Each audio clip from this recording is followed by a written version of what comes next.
today we are going to be making another potato chip block. I know how popular these things are, and thank Brenda over at Conquering Mount Scrapmore with Brenda for coming up with this amazing pattern. It's so simple, but it's so brilliant, and it gives you so many options to modify it, tweak it, add your own little twist to it, and we are going to be doing another twist on the potato chip block today. I'm going to make one block and I'm going to show you my little twist on it. This lovely pile of lusciousness here that looks like batiks but is not is from Quilt Fabrics. It was a jelly roll and it contained 42 pieces and they were straight cut. They were not pink. So I got it from my buddies there over at Quilting in Las Vegas. I'm a big fan of them. And the white fabrics, these did have pinked edges and they were pinked large, so I did trim them down to 2.5 inches. And these are Riley Blake Hush Hush, and it was, let's see, 40 pieces, and again they were cut generous. And again I got this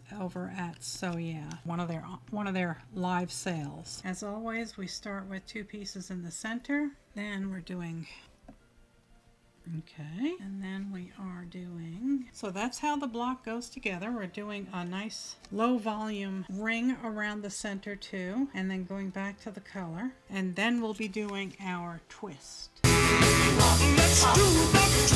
Once I show you the first block, I'm going to be doing chain piecing. We're just lining these puppies up, and I'm going to be doing a finger pressing. Doesn't really matter to which side. And now we take our low volume and sew that across the top. And I'm going to press to the dark side. Come to the dark side. We have cookies. And now we have to sew these 2 low volume pieces together and these 2 pieces together. There you go. That's the center one. There we have our very first block in this project. Oh my, look at these colors. Aren't they luscious? So that is as simple as it gets. There's no intersecting seams. There's no bias. There's no wonkiness. There's just utter perfection. These blocks turn out to be 12.5 unfinished, 12 finished. My goodness, they just make a great quilt. If I didn't put this white ring here in row 2, it would be very difficult for you to see how this thing is put together. It looks so scrappy and so, it doesn't look planned. It just looks random and beautiful, and all the pieces just fit together smoothly, and it's just a beautiful scrap quilt. Not all jelly rolls are the same. If we look at this, it is more than 2.5 inches. If I put the top of the peak right here up against this line, here is the dot right here for 2.5. And you can see that this is like 5/8. You do need to trim them down, otherwise things are not going to work. And we can see here that 2.5 inches clearly fits to the bottom of these peaks. So what I do is I trim all that flotsam and jetsam Meet George Jetson off, and you can stack up as many as you're comfortable cutting at once. I kind of go overboard. But right now I'm just doing 2 for the example. Okay, and that's our 2.5 inch line, and you can see that all of these here peaks are extra. So now this is 2.5 inches. So not all jelly rolls are the same, and please measure before you start. And for these blocks, it's a very simple size. Each piece is 2.5 inch by 4.5 inch. Yep, that's 12.5. So these are 12.5, and I haven't pressed it yet, so you can press it flat if you use some starch.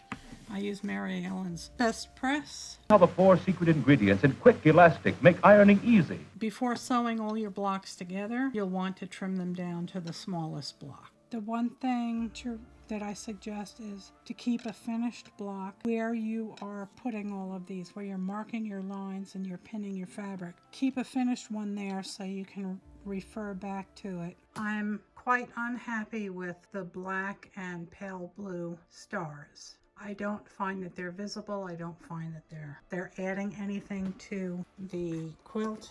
Sometimes we have to just return to our original idea of using these different colors. So I'm going to get set up and I'm going to show you how I am removing the old pieces and adding the new pieces. So I have simply removed the old piece, marked the new piece, and shortened up the seam allowance just a tad. That corner was perfect. The rest I haven't squared up again yet. This one I sewed on and the placement wasn't over the edge enough. So I took it back out and I moved my line to the left. You can see this is our previous line, 1/4 inch that way. This is our previous line, 1/4 of an inch to the right. So I've moved everything over by 1/4 of an inch. This will give me more fabric coverage on the corner that I can then trim up and replace. Here's my process.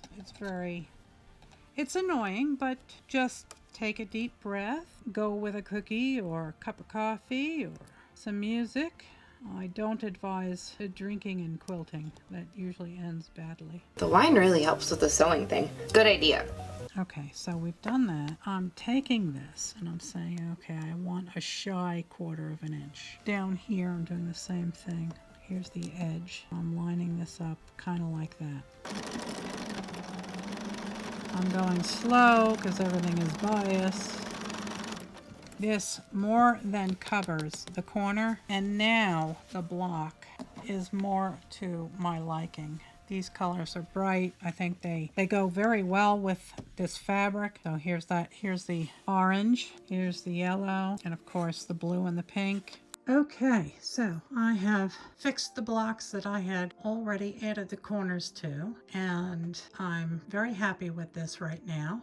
The only thing is I will not be rotating the blocks. All the blocks will get put in the same vertical orientation. All the blocks will have the blue going clockwise, pink, orange, and yellow. And they will all go in the same corners. The blocks will not be rotated. However, if you're worried about seam allowance, by adding these triangles, all of your seam allowance has been taken away. You won't encounter any seam allowance now. I have the orientation of the blocks this way. So it's blue, pink, orange, and yellow. And I have all my blocks here. And I have all of our corners laid out. I'm going to move that over to 1/4 inch down here and like 1/2 inch down here. And I'm doing that so that I know that the corners will be covered. And I did want to give you measurements for these. I cut these patches big, so they are 5.5 inches tall and they are 3 inches wide. We're going to do this at about 2.5, 2 3/4 this way, and then 5 1/4, 5.5 this way. And they don't have to be perfect. If the stars are slightly wonky, all the better.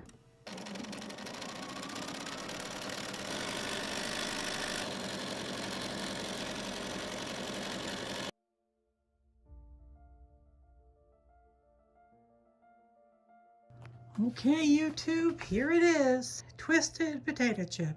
As always, I want to thank Brenda from Conquering Mount Scrapmore with Brenda for the pattern.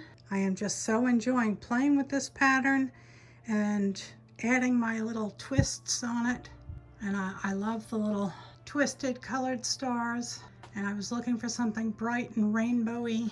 God gave us the rainbow as his promise to us, and we should honor that every day. And I try and do lots of things with lots of color every chance I get. So here we are with another project in the books. I'm going to sit down for a little while and rest my back, and then I'm going to sew all of these blocks together and add it to the pile that needs to be quilted. Once again, I want to thank you all so very much for coming along with me on this journey. I want to thank you for your time and your consideration as you watch my videos, and I do kindly ask that you please subscribe to my channel and give the video a like. Please leave a comment so I know that you were here, and please do share this video with your friends on your social media. So thank you all so much for watching. I hope you come back real soon for the next project, and I will see you then. God bless. Good night, Elizabeth. Good night, John Boy.